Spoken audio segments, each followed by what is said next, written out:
You are ready to learn about flowcharts! Woo! Yes, I'm sure you are. That's probably why you're watching the video. Actually, not just because I told you to.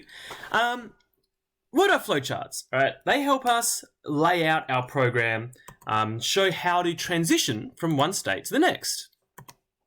So it shows not only the different states that a system can be in, but also how to transition, how to move from one of these states to the next one. Your flowchart can include instructions like increase health variable by 10 points or write the date to local storage, whatever you need to help explain what your program does. It's good to use a standard flowchart format for decisions like this. We use a diamond for decisions.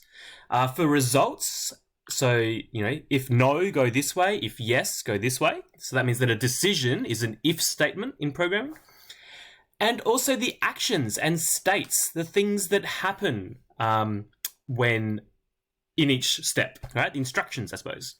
So you can have flowcharts for the actions taken on a particular page and their consequences, or how to navigate between the different pages of your site or parts of your program. Or an internal flowchart that just shows how the system works. As I said, there are standard symbols that we use. There's an oval for the very start or end of the flowchart, a rectangle for any actions that need to be taken. We can show an arrow to show that it goes from one thing to another thing. And as I said before, a diamond shows an if statement to make a decision. We've got this symbol for a database. So if you're writing to a database, reading from a database, that sort of thing, or to other storage, you can use that. And we've got this parallelogram for if we are asking the user for input or if we are giving output. I'll show an example of how this works.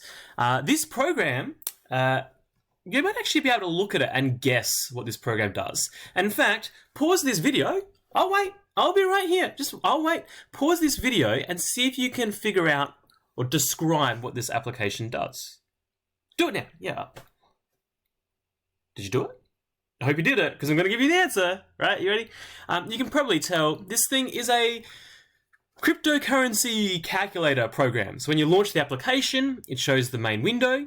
And from there, I can go into a state where you click the change currency button and it writes that to the database and then goes back to the main window. Or maybe you can click the show Bitcoin price button, which is this one. Then it will show the price. And then once you close that, it goes back here.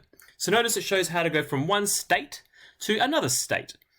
There's a decision here where if you enter, or in the profit calculation, if you enter invalid, when you click the calculate profit button, it will check to see if the fields are valid, if all the numbers are sensible. And if not, it will just take you back. But if they are valid, then it will calculate the profit and display the profit, like here.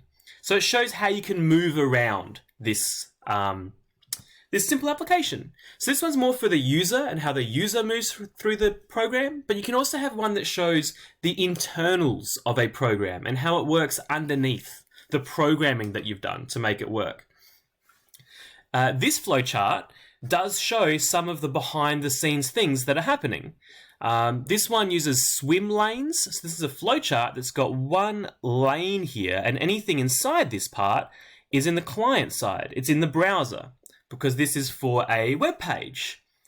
It's for a web page where the user can click on the home page and see a list of posts.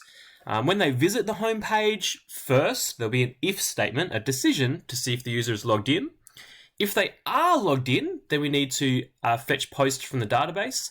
I've used a different symbol for database here, just to show you that there are different standards for flowcharts, but either of those symbols is fine for a database.